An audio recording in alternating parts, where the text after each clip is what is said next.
Coming up on Tech News Weekly, it's me, Jason Howell, and my co-host Mikah Sargent. We do a full review of the OnePlus 9 Pro. It's not just me, because I obviously have one, but Mishaal Rahman from XDA Developers also joins to share his thoughts. Kate Cox from Ars Technica joins us to talk about how Slack is becoming more of a full-blown messaging client, whether you like it or not. How Amazon needs to address its drivers peeing in cups problem. And I'll give you a hint, it has everything to do with improving working conditions.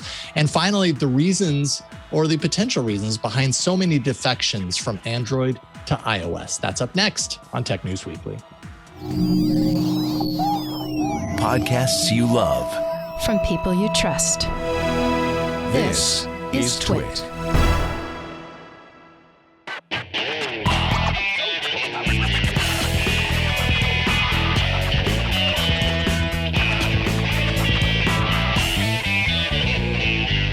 This is Tech News Weekly, episode 176, recorded Thursday, March 25th, 2021. This episode of Tech News Weekly is brought to you by Udacity. Build your tech skills through industry-leading programs created and recognized by top companies worldwide with a nanodegree from Udacity in as little as 12 weeks. Visit udacity.com/twit and use coupon code TWIT at checkout to get 50% off through May 30th, 2021. And by Melissa. Like expired milk, 30% of your customers' data goes bad every year, and that's money down the drain. Visit Melissa's developer portal for free access to data quality APIs, demos, and code samples.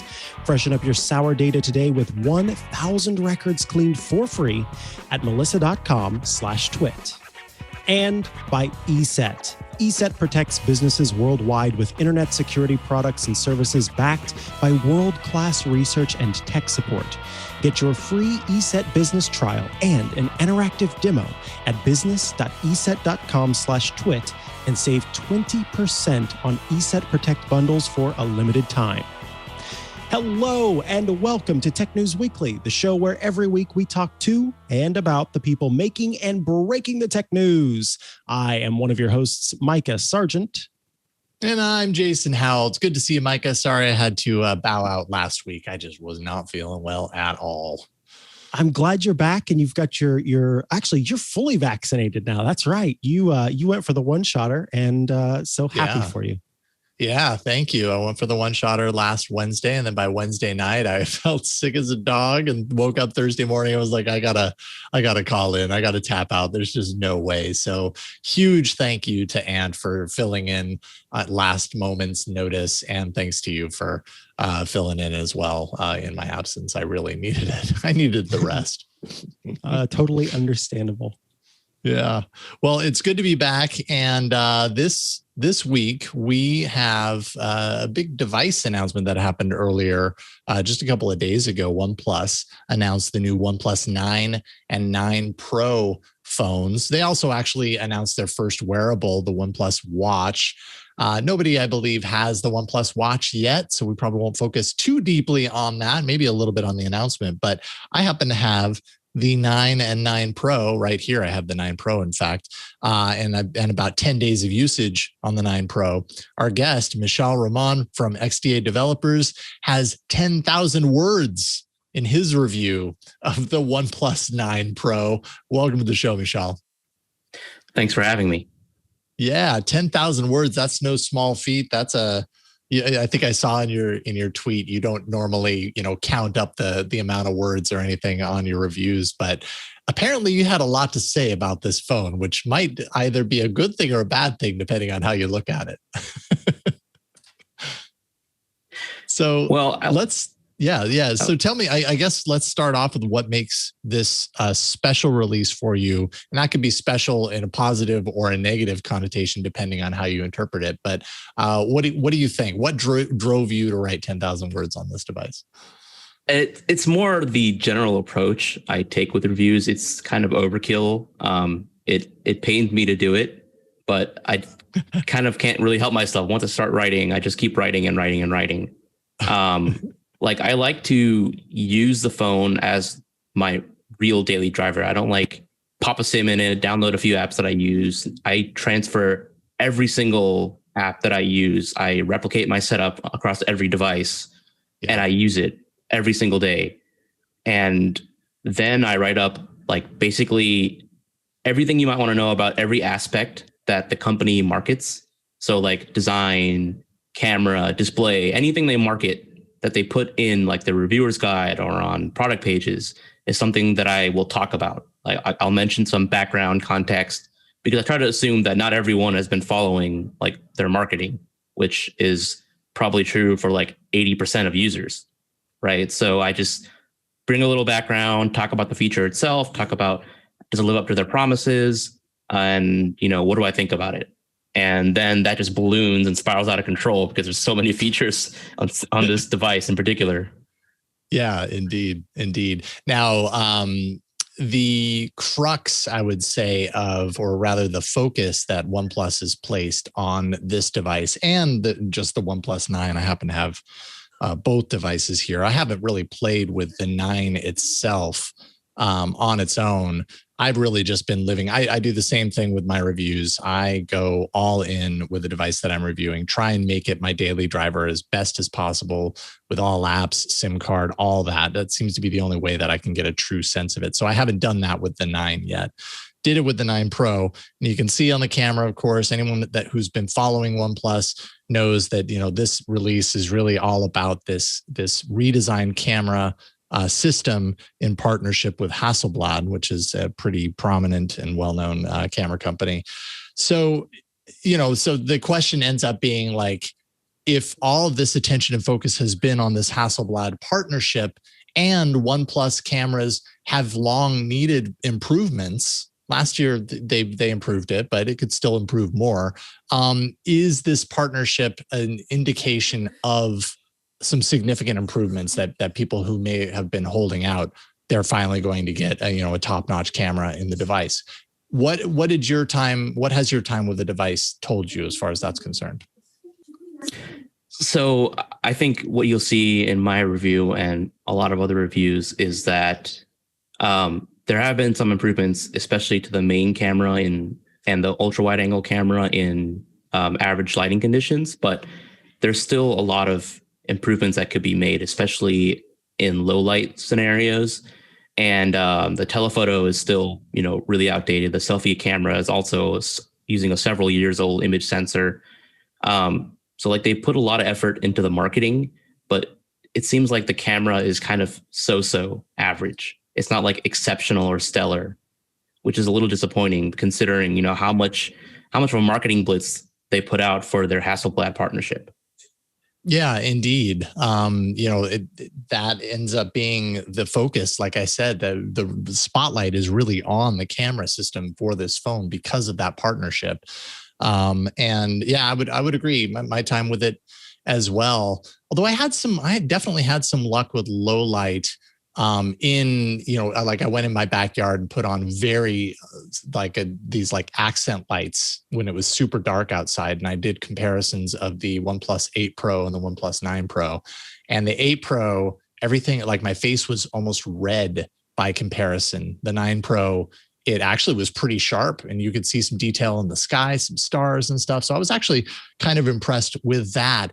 But what I noticed, and I'm curious to hear your take on this, is there's a trust element that I have with a Pixel phone. Now, mind you, Pixel has been my phone since the beginning, since they started releasing the Google Pixel phones. But the cameras have always been super trustable, super dependable. I can point it at something and I know what that camera is going to do. I know what the picture is going to look like on the other end, and I can feel confident in that.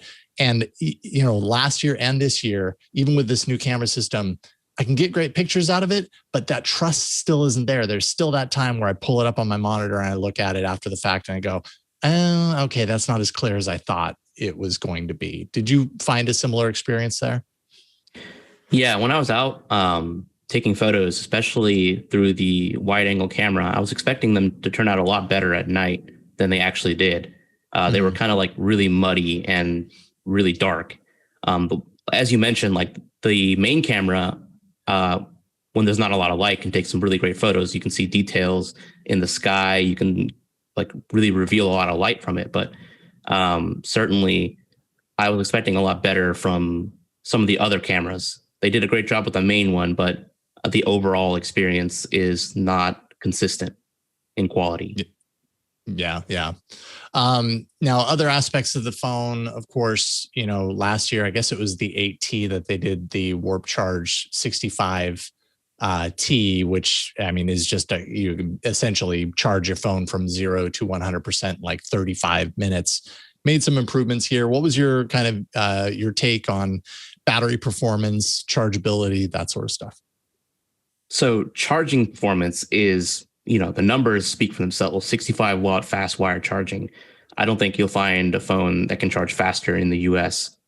Same for wireless charging, 50 watts. I don't think you'll find a phone that can charge wirelessly faster than that in the US.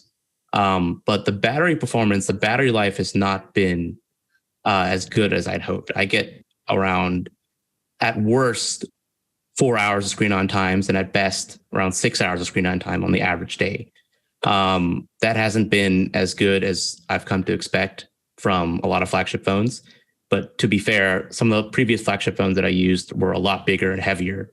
So they managed to fit bigger batteries. But I do notice like there's some pretty fast battery drain going on. And a lot of us are wondering, is the 1 to 120 hertz smart refresh rate actually working or not? Because that's said to improve the battery life.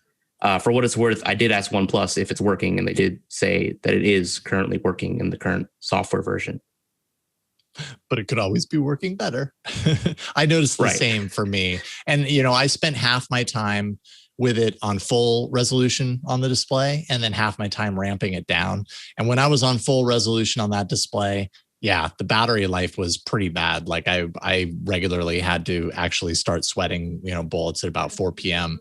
where I'm looking at it, I'm like, okay, it really should not be this low at this point. When I switched over to the 1080p display, which honestly to my eyes is perfectly sufficient for the majority of anything I'm doing on my phone, that improved things significantly. But I was kind of hoping for more better kind of longevity out of it. I suppose the fast charging helps to make up for that, though. So XDA, of course, you guys are steeped, historically steeped in the modding world. So I'm curious to know like what your community is doing around the 9 and the 9 Pro as far as modding is concerned. Is this a moddable phone? I mean, I guess historically speaking, OnePlus has been pretty good for this sort of stuff. Does this follow in that footstep? Yes, nothing has really changed in terms of the modability of OnePlus phones. On day one, you can grab it. You can go to developer options. You can unlock the bootloader. You don't have to go through a waiting period like you do with Xiaomi devices. There's no restrictions on unlocking it like there is with Huawei devices. It's open for you to do.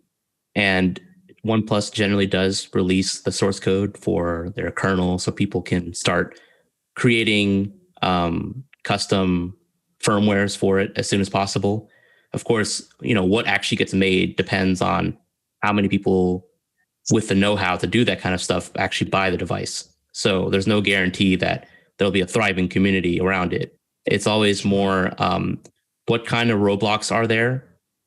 And there aren't that many roadblocks in place for OnePlus devices, which allows for a community to thrive, but it doesn't really guarantee one. Yeah, indeed. And then, kind of part and parcel with modding, a lot of the reason that people do that is because of updates and, whether a phone is going to be guaranteed to be getting updates on a regular basis or not. OnePlus kind of has the standard 2 years of major updates, 3 years of security updates, or I say standard, kind of used to be a standard. Now you got Google and Samsung who have upped the ante, and they're up to 3 years of major updates, and I think 4 years of security updates. I guess I'm wondering, and you would know this because it would require a crystal ball, but do you see other manufacturers, including companies like OnePlus, kind of moving in that direction, given that the biggies in the room are there? And I mean, how has OnePlus historically been with updates? So the update problem has always been a resource problem because it costs money to, pay developers to work on an update because they have to, incorporate the latest security fixes from Google. They have to merge whatever code Google adds to Android. Then they have to test the updates with their testers internally, with the beta testers. They have to push it out to carriers, and there's just so much cost involved just for a single update. Those barriers are being lowered as companies like Google and Qualcomm and other silicon vendors are working to make it easier to deliver updates. Mm-hmm. So it should be less costly than it used to be to deliver an update from source code to the device, but it's still going to cost money, and it's going to be a balanced act for the company. Do they see any worth in giving out more updates than they do now? And since Samsung is doing it, there's going to be some pressure internally to do it, because Samsung, the longer other manufacturers don't do it, the longer Samsung will market their phones with that, caveat. We give more updates than our competitors do. Yeah, absolutely. And a company like OnePlus that was once let's say a value brand, maybe still is, but really with this phone especially, they're over $1,000 for their spec'd out version of the 9 Pro.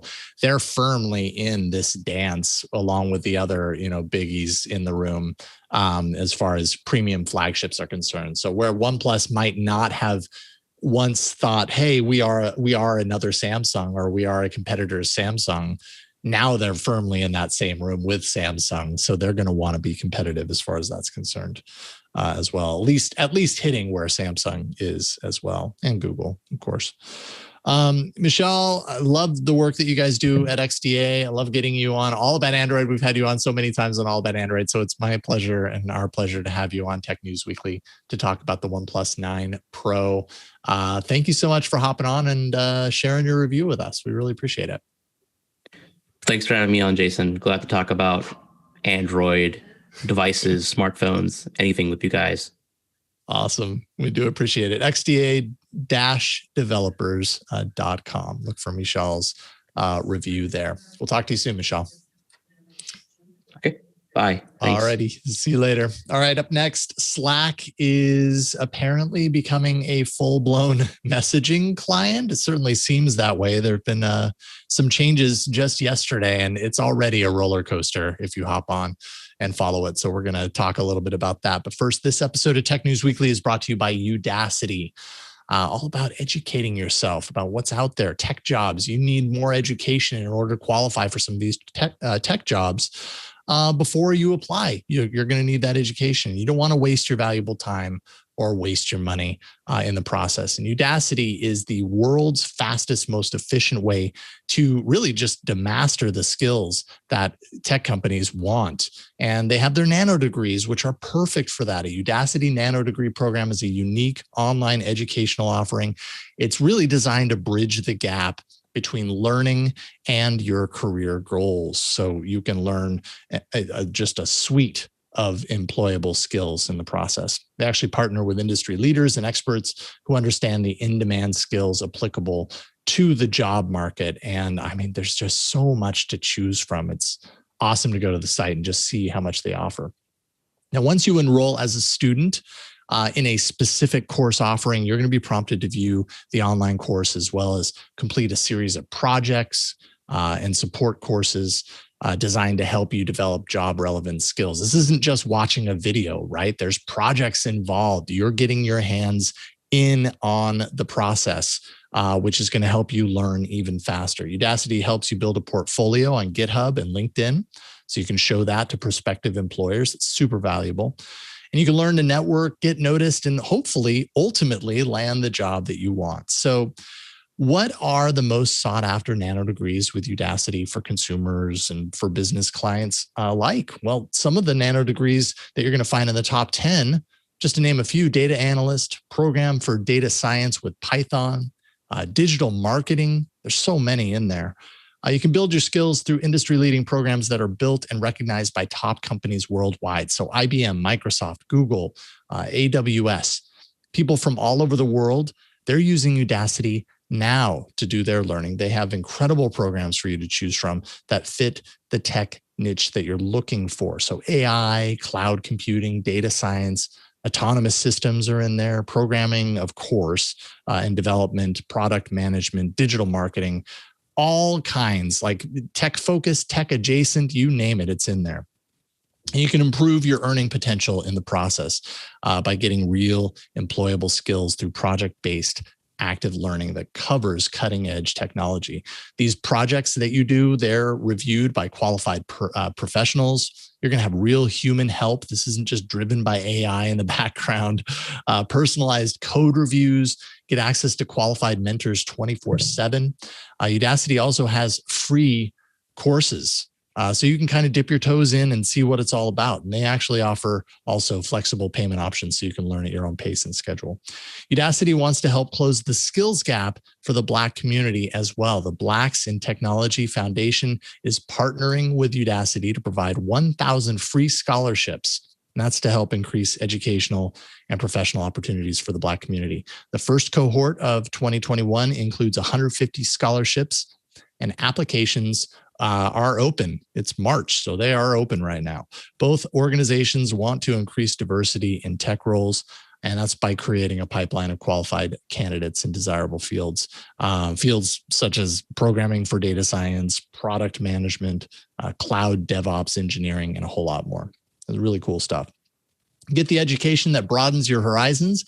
Visit udacity.com/twit today and get 50% off through May 30th, 2021. If you want to redeem this offer, you want to use the coupon code TWIT, and that discount will be applied at checkout. That's udacity.com/twit, coupon code TWIT. And we thank Udacity for their support of Tech News Weekly.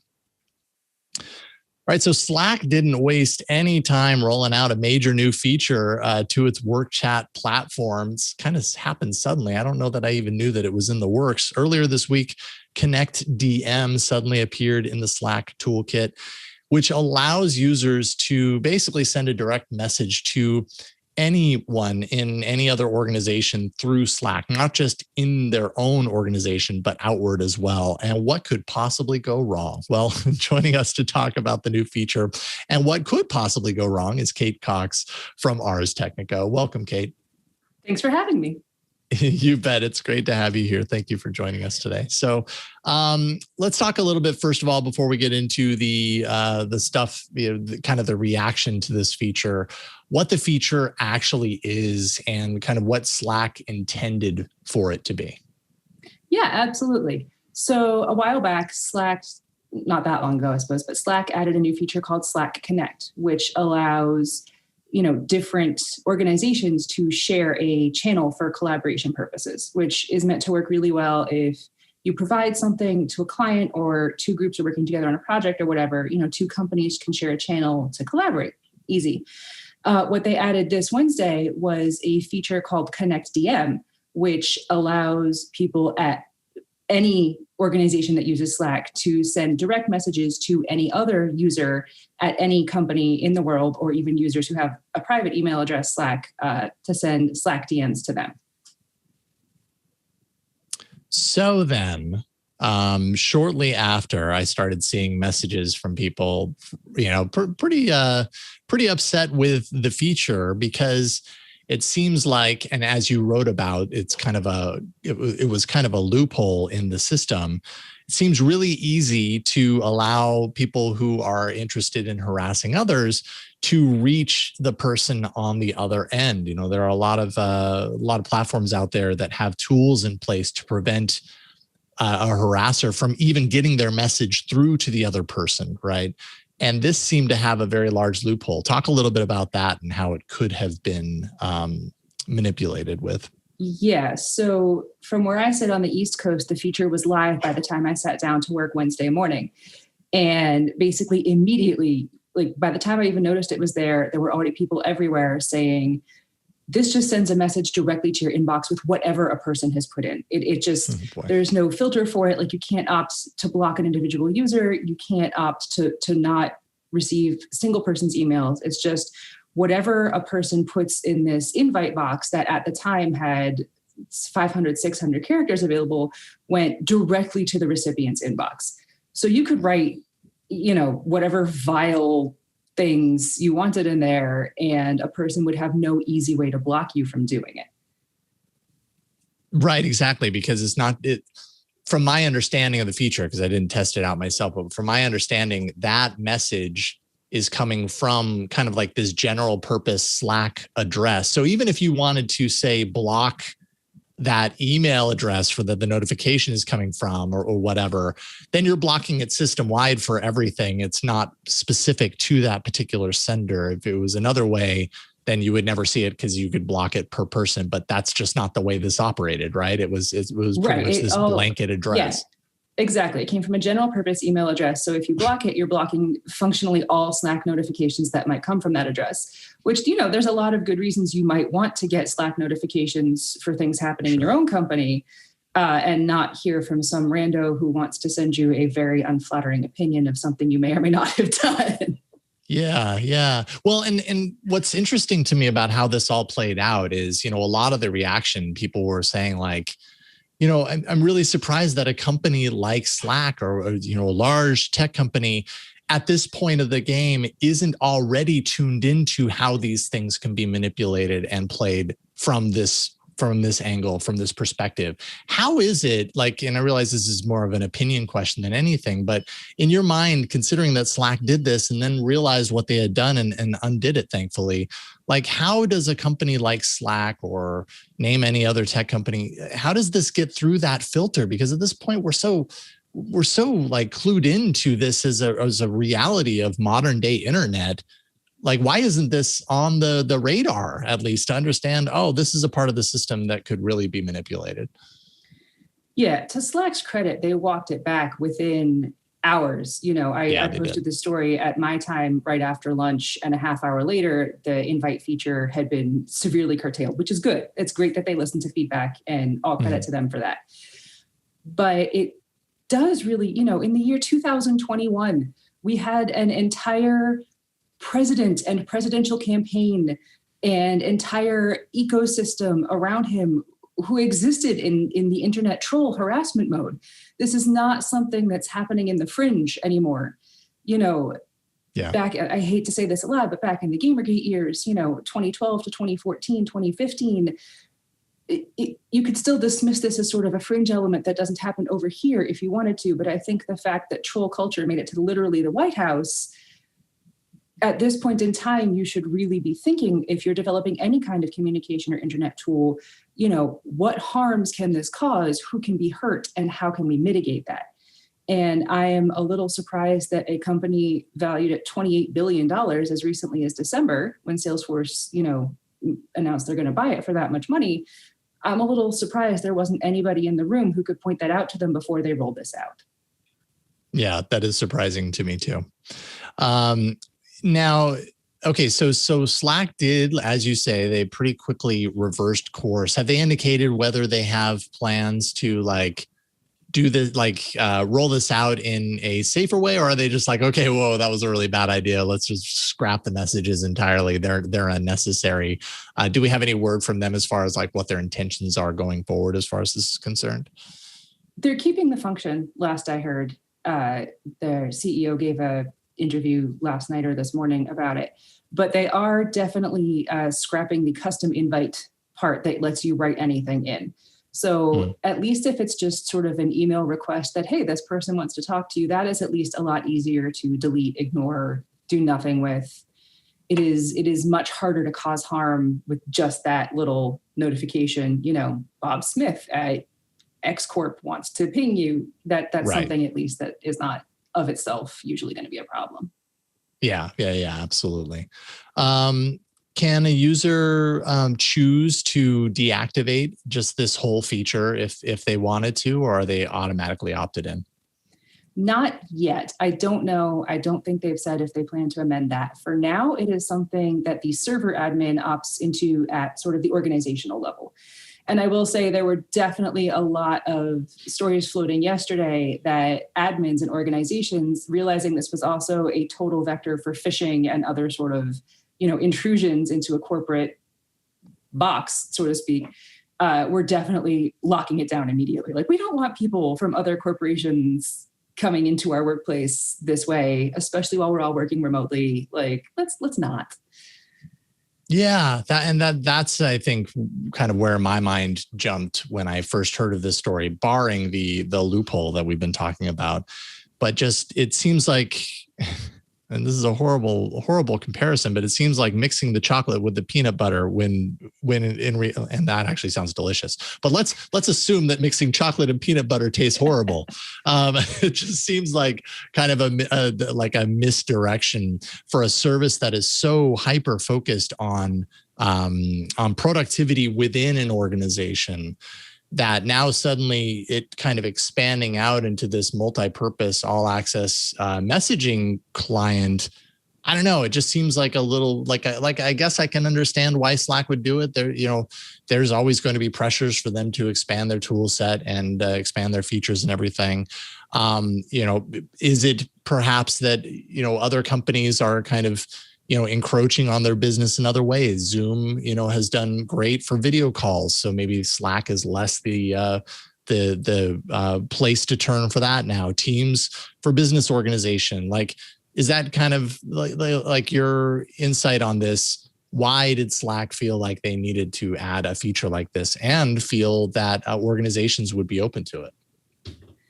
Yeah, from Slack's point of view, based on what I've seen, executives say in interviews and what they've said about the feature, I think from Slack's point of view, expanding as a messaging platform makes sense.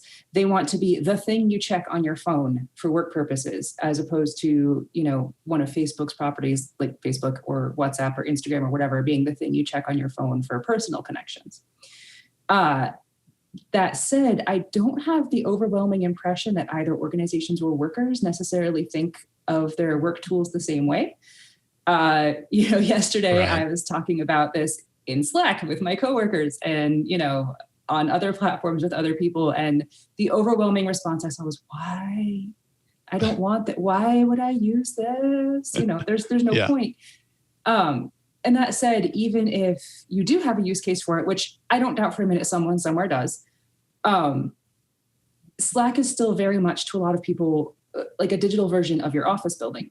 And yes, sometimes you have people come in for client meetings or tours or interviews or whatever, but it's still kind of weird if you're going to your office kitchen, to fill up your coffee in the morning or whatever, and there's somebody you don't know standing there who can hear your conversations. And I think psychologically, a lot of people kind of have that reaction to bringing somebody into their Slack, where Slack is trying to position itself more against, I would say, especially Microsoft, who they filed an antitrust complaint against last year in Europe. Yeah. Interesting stuff. I'm waiting for one of those messages to come through for me to place full judgment on it. But right now I'm kind of like, I don't know that I necessarily need it. It really does feel out of place for me, but who knows? Maybe a year from now, we'll all be slacking everybody at all the other places and it'll be normal.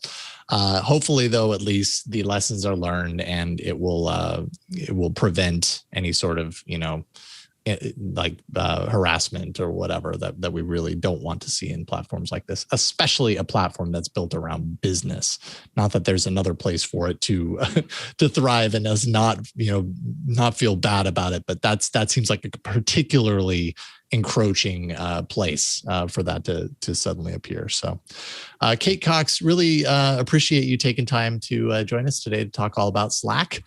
Thank you so much. Obviously, Kate writes for arstechnica.com. Love Ars Technica. If people want to follow you online, where can they find you?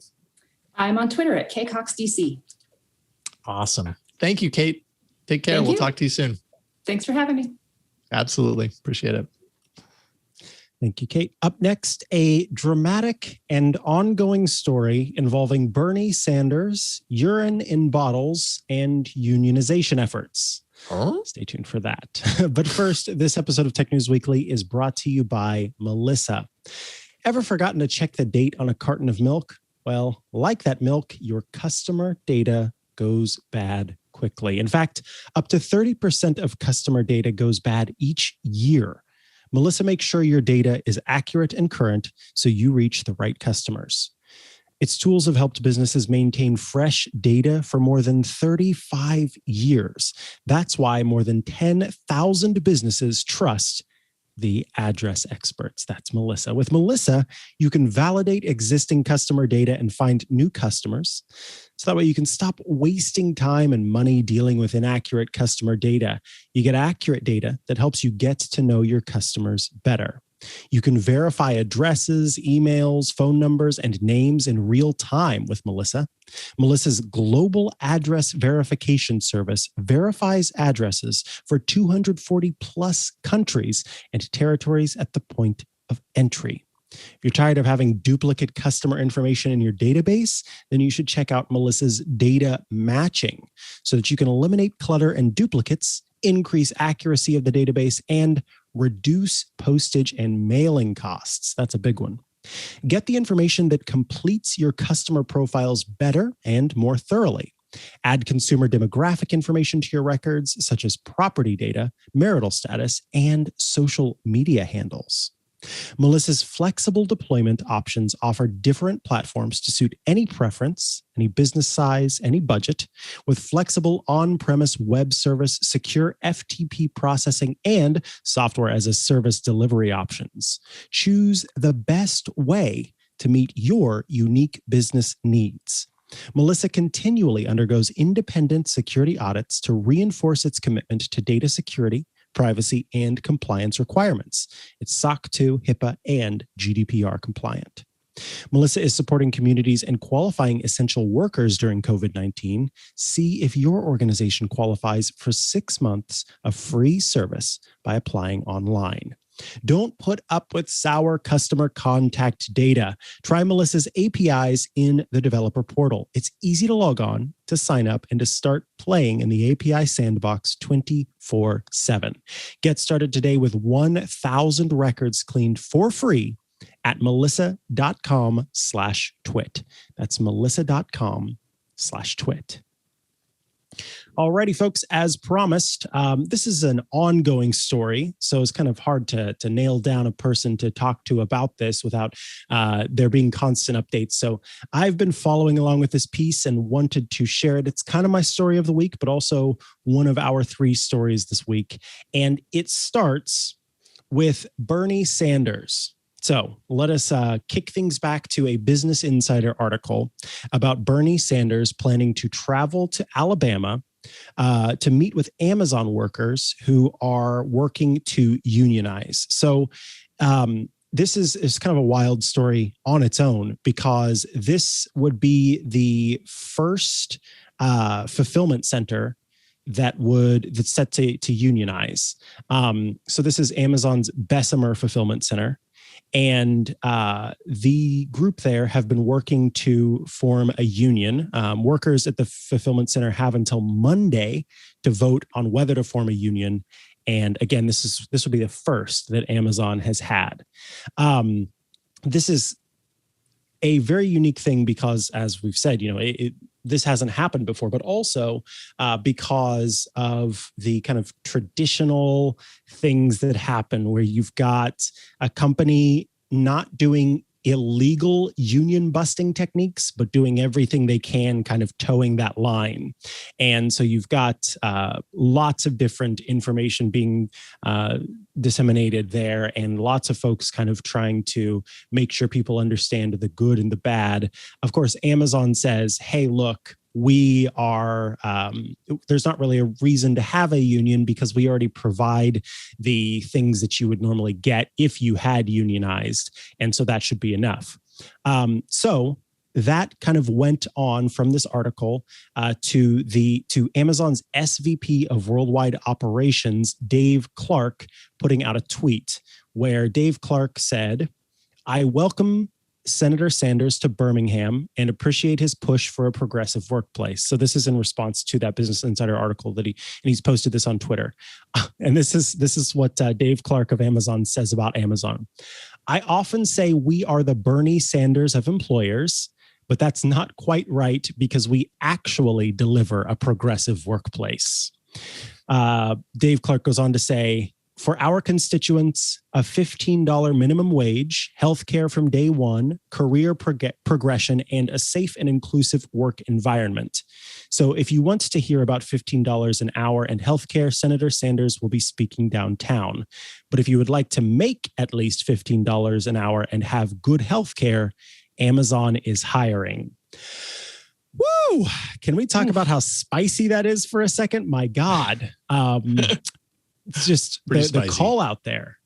Yeah, muy spicy. So that is where things were as of, what was that Dave Clark tweeted? This was on March 24th. So yesterday, a little bit after in the afternoon, Dave Clark rather tweeted this about Bernie Sanders. Then Wisconsin Representative Mark Pocan had some words to say in response to Dave Clark. So as Dave Clark had tweeted with the link to the Bernie Sanders article, Mark Pocan quote tweeted Dave Clark's thing about calling Amazon the Bernie Sanders of employers.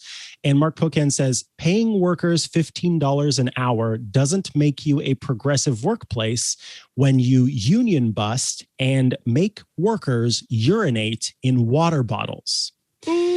So there have been ongoing stories for quite a while about Amazon working workers to a point where the people who are doing the deliveries, they don't have time to like go off the beaten path and find a restroom to use. And so they will urinate in water bottles and urinate in coffee cups and urinate in bushes and urinate on trees and all these different things in order to maintain their schedule. And also, of course, there have been ongoing conversations and reports about union busting tactics that Amazon has been working at this place. Well, that went on with Amazon News, which is Amazon's kind of PR Twitter account, responding to Representative Mark Pocan. And I apologize if I'm mispronouncing Mark's last name, but I believe it's Pocan. Could be Pocan.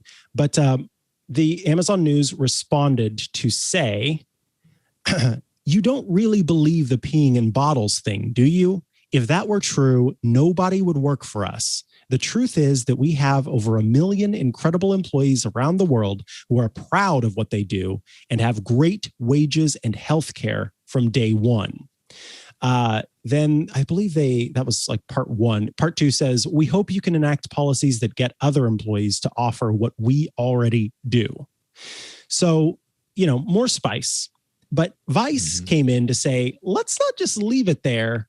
Let's take this a step further to kind of decide whether or not that's true. So Vice got in touch with some different delivery drivers who work for Amazon, confirmed that they did indeed work for Amazon, and showed bottles with urine in them that these Amazon delivery drivers had used to do their restroom breaks. Now, this is one of the quotes from one of the drivers. We're pressured to get these routes done before nighttime, and having to find a restroom would mean driving an extra 10 minutes off path to find one. 10 to 15 minutes to find a bathroom can add up, meaning 20 to 30 minutes there and back altogether. They said, I can tell you that if I drove to find a restroom, that I would be bringing back packages every night, and that would eventually mean I would get infractions, which would lead to termination. So that's the important thing to understand here is that these Amazon delivery drivers are kind of put out to get these packages delivered by the time, sun goes down, by the time it's night. And if they don't, and they have to bring back packages, after so many packages brought back, or so many times of packages being brought back, they get infractions. Infractions add up and lead to being fired. So there is an incentive to keep on the road, to keep going. And also another Amazon driver said that the best drivers, and by best, meaning the ones who can deliver the most in a day, they get overtime. So there's incentive to cut corners. The most productive drivers get rewarded the most hours. So for drivers who are looking for more hours to make more money, they are even more incentivized to not take restroom breaks. There are several different places online, including a subreddit where Amazon drivers talk about urinating in bottles or urinating in other things, garbage bags, hedges, hand sanitizer canisters, loads of different places that people are urinating because they don't have a time to stop. And even a Pringles can, which was really frightening. That is a little bit frightening.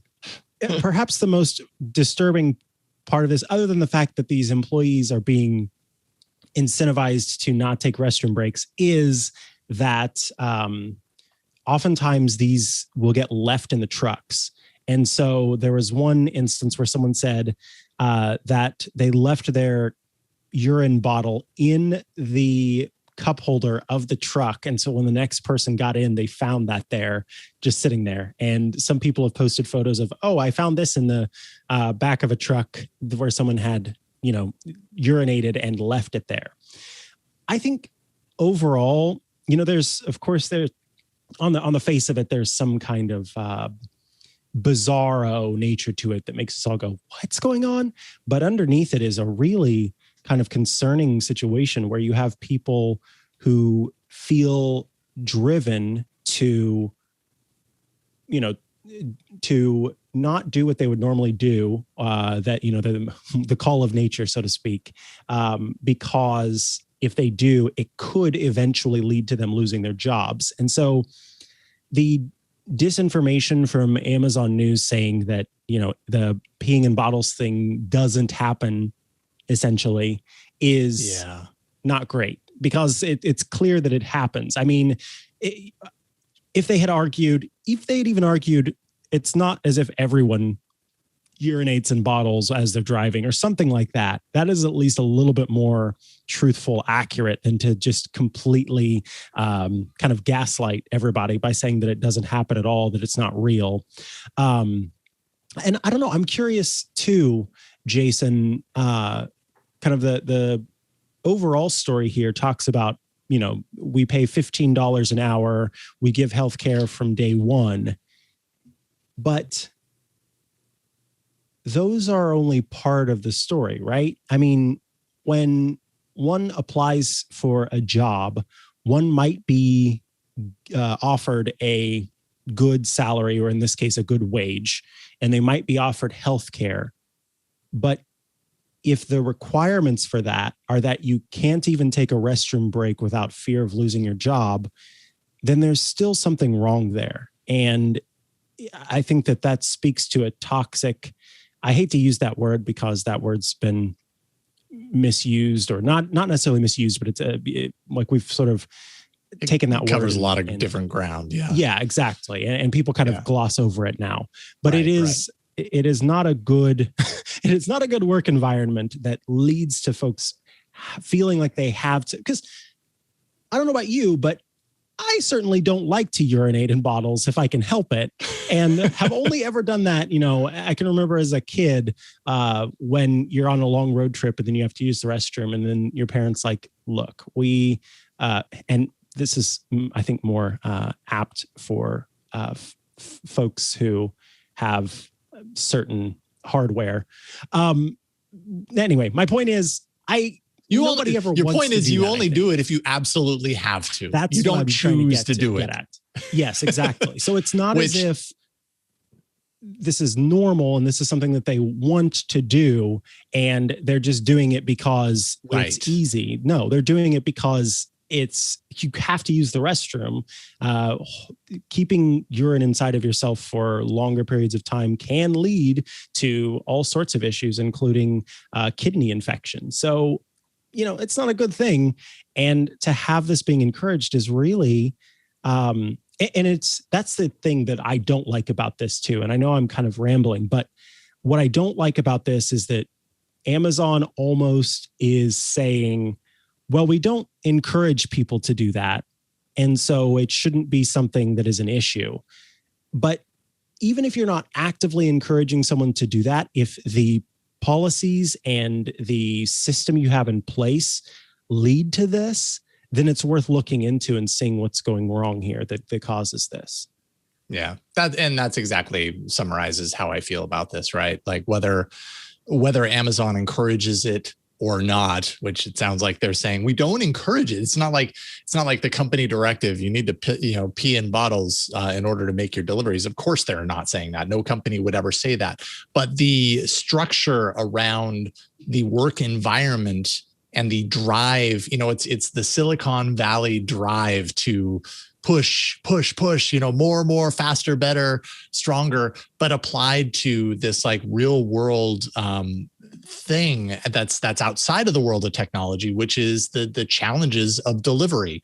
And that's been around for decades, for a whole lot longer than the technology industry has been around, pushing this idea of faster, better, stronger, whatever.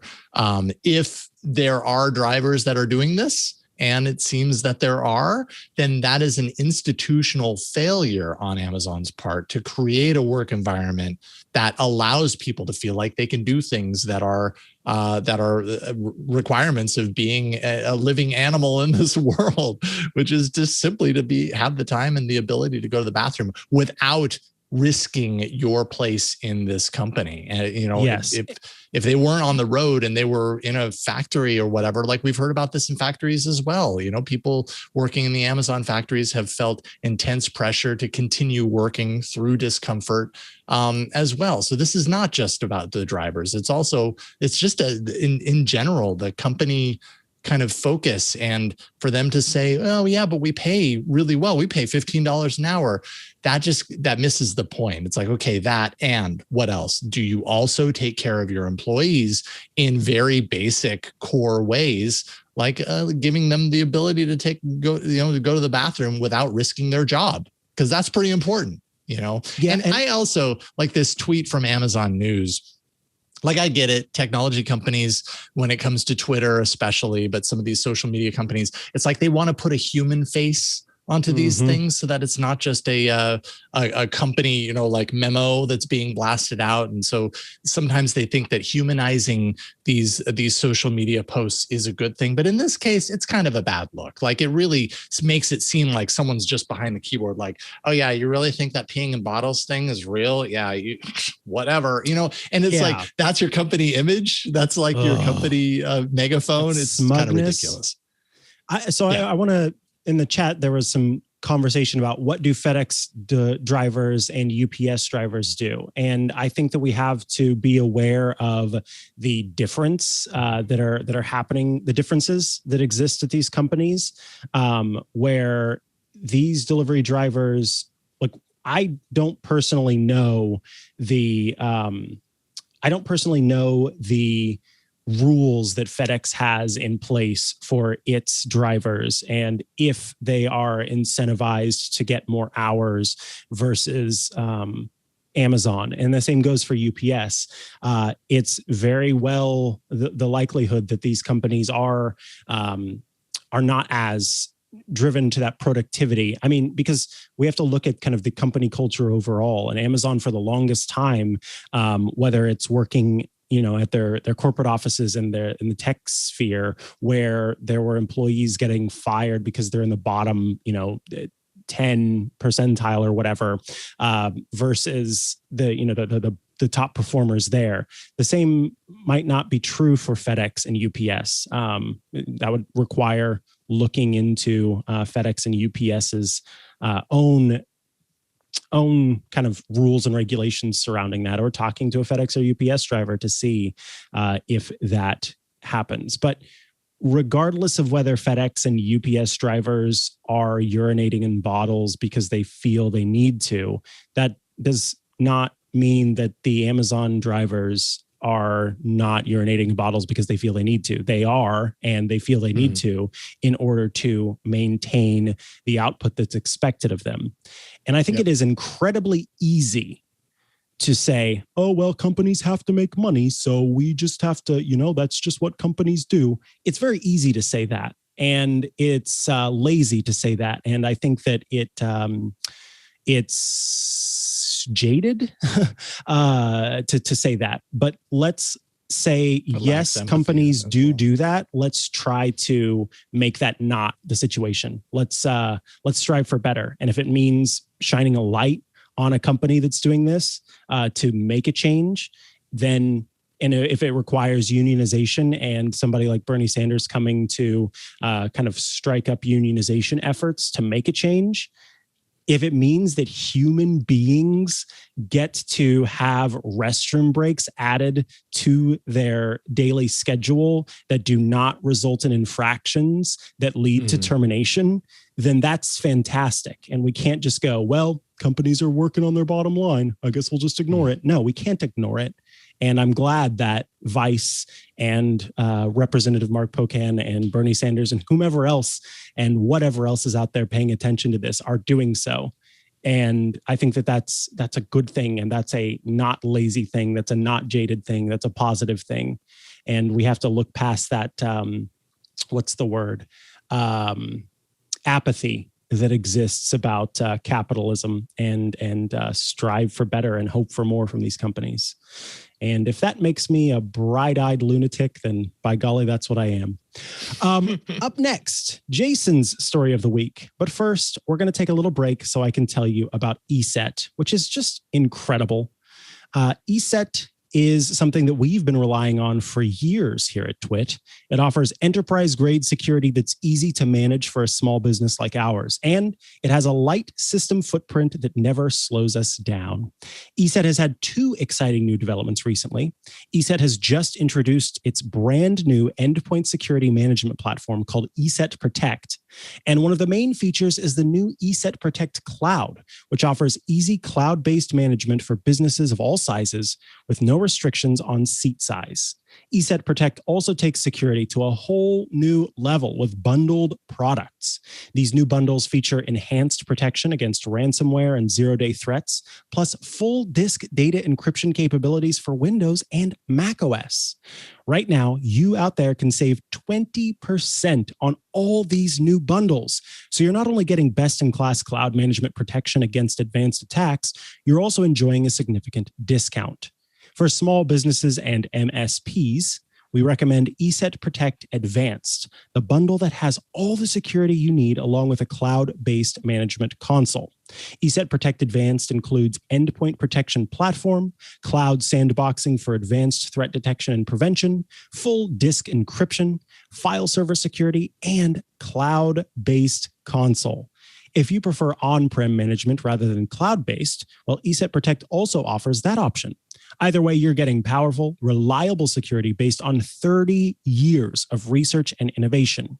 You out there can get a free trial and an interactive demo at business.eset.com/twit. ESET just earned top ratings in AV Comparative's Endpoint Prevention and Response Comparative Report. In testing of 9 vendors, ESET not only achieved the highest combined prevention and response score in the test, but also demonstrated outstanding overall detection and reporting capabilities.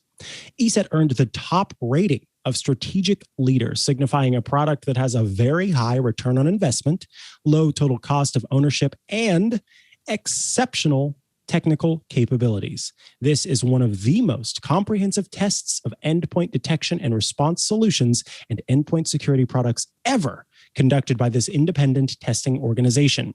So these are really impressive results. Remember, get your free ESET business trial and an interactive demo at business.eset.com/twit and save 20% on ESET Protect bundles with this great limited time offer. Trust ESET to future-proof your business. business.eset.com/twit. All right. Thank you, ESET. All right. My story of the week time. And this kind of, I'm going to tackle this in two different stories, similar theme. So there's the first story has to do with LG, which LG and Android that dance might be coming to a close soon. It seems like a new report says that the company's been looking for a buyer of its smartphone division, but is actually coming up empty. And we've been hearing some news about this, about LG possibly looking to find a buyer for its smartphone division since last year. But apparently, according to this new report, Volkswagen and Vietnam's Vingroup JSC are just a couple of potential buyers that have passed on it. So LG's looking for someone, can't find it, and is basically kind of in the position where if they can't sell the mobile phone division, they might have to just get out of it altogether,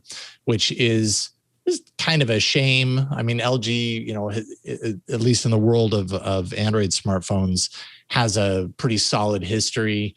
Some of the earlier Nexus devices, which I realize are not like the wild and super popular consumer devices as much as they are, for like developers and enthusiasts.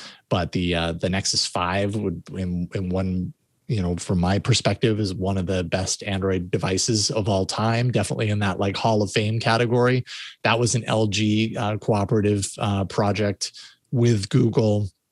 LG has a whole lot in its V series that are really targeted towards creators, a lot of really powerful kind of camera functionality for creators. That's been really nice. LG's also in the last year or two done a lot with experimenting with form factors. They had the LG suddenly I'm blanking on the name of it. They had the Wing. That's it. The Wing that kind of flips out. And if I had thought about it, I'd pull it out because I have it in my phone drawer somewhere. But where the device display, it's basically got two displays and one flips out kind of to the side. So it looks like a T. Really unique and kind of, in some ways kind of ridiculous. But at the same time, I love seeing manufacturers of these phones who are trying new things, because we really have gotten very used to the little, the slab of glass approach. And, is that the pinnacle of mobile phones? I don't know. You don't know until you try. And at least LG has been trying. But they had a rollable design that we've been hearing about that actually went as far as the FCC. Apparently that is done now. LG's is not looking too good as far as its phone category is concerned. So, at the end of the day, I just feel like it would be a big loss for the Android ecosystem. But the reason I did this in two parts is because I also came across a survey which was conducted by a phone marketplace called Cell. That's SELLCELL. And mind you, this is a report from, a company that, probably did this report among their users and everything. They're selling a lot of these devices. So they figured, hey, we've got a lot of, people who buy and trade, their devices through us. What are the reasons why? Why are these people doing it? And that report shared some conclusions that might actually reveal, at least to a certain degree, why LG and others are having such challenges right now. And again, keep in mind, like I said, they're not conclusive surveys by any stretch, but it's interesting to kind of pick through nonetheless. Apple brand loyalty, according to Cell, is at 92%, according to all the people that they targeted with this survey. Android competitors, by comparison, plummeting. They had Samsung at 74%, down 11.7% from the last time they did this. I don't know if that was a year ago or what, but still, and Samsung, I would say just quickly, Samsung, as far as Android brand loyalty, it doesn't surprise me at all that Samsung's up there at the very top. Samsung's done a lot right as far as marketing its phones and really playing a similar game to what Apple does as far as being successful in the mobile phone industry. So I'm not surprised about that at all. 26% of Samsung owners said that were conducted in this survey said that they intend to switch. That's a quarter of the current Samsung owners said they intend to switch. Of those defecting from Samsung, 53% said they're going to switch to iPhone. So half of all those Samsung owners that say they are switching away from Samsung said, I'm going to the iPhone, peace out, I'm out of here. And their number one reason for the switch was better privacy, followed by better value, but really privacy seems to be the overarching reason for this. As far as other phones are concerned, 35% of Google Pixel owners say they're dumping the Pixel or the Google brand for their next phone. LG, 62% plan to switch away, which is no surprise because LG's really slowed down, but the brand loyalty there is shot at this point. Same for Motorola, 71%. Motorola is still producing a lot of phones, but yet 71% of those users that conducted in the survey plan to switch. And so I guess I thought both of those stories really play into each other in an interesting way. We're seeing, I'm hearing more and more, even in the enthusiast realm, like, I host All About Android, and we get a lot of emails from a lot of people who love Android. And I've noticed it. I get more emails now from people who are like, I think I'm kind of getting sick of this, insert reason here. I think I'm going to try iOS. It could be the fact that iOS now has widgets. And that was always a thing that, Android users held over iOS, which was, I love widgets and I don't want to get rid of them. Well, now you have that over there. There's so much feature parity between the sides, but there's something about what Apple has been doing and continues to do that it continues to be very attractive for people who are considering dumping the brand that they're with when it comes to Android. And I know privacy is a really big reason for that, but I'm curious to know, like, from your perspective, what you think that reason is, if you had to guess. Is it privacy? Is it something else? What do you think? Well, so I want to make sure I understand too. This is, when we talk about this brand loyalty, it is about moving from Android devices to Apple devices, or is it about jumping ship from Samsung to other Android devices? That part I missed. Well, so brand loyalty, I would say, is I'm a Samsung owner and I'm planning on my next phone to not be a Samsung owner anymore. It could be jumping to a different Android manufacturer, or it could be jumping to iOS. But within that, then we find, of that 26% that say I'm no longer going to have a Samsung phone, more than half of them said they're switching to the iPhone for privacy reasons. Okay, interesting. So I was going to say that I could see that part of the fun and the good of Android is that there are so many options out there. It's kind of like the recent Intel commercials about choosing an Intel-based PC versus a Mac, and they show all these different options for Intel PCs versus the Mac, which is like 3 options in 2 colors. And so, it might be easy when OnePlus is making these kinds of phones with all of these different cameras, and this brand is making this phone with all of these different kinds of cameras and all the different fun stuff that you can choose from. That makes it a little bit harder to be one of several smartphone manufacturers kind of holding on to their current line. If the jump is from Android to iOS, I do think that, yes, widgets plays a role in it, but I think that it also is, as time elapses, of course, as time elapses, we are getting older, and the folks in the after millennials, Generation Z folks, Zennials, or whatever they're calling them now, those folks are just now starting to get into, or are currently in the range of being able to make their own purchases and or sway their parents' purchase decisions more so than they used to be able to. And with that, we have to look at things like TikTok and YouTube and all of these different places where these influencers exist, and they're all, on social media, and they're showing off different things. Think about how the app that lets you customize your iPhone's home screen called, I can't even think of what it's called, but it was it's a widget customization tool for Widgetsmith. That's what it's called. That thing took off on TikTok. And so many iOS users that were already there were doing it, but we start to pay attention to sort of brand trends and what's trendy and how that can influence loyalty versus those of us who've been parts of these different platforms for years and are more baked into the loyalty because humans by default don't like change and they get used to things and they don't want to, go other places.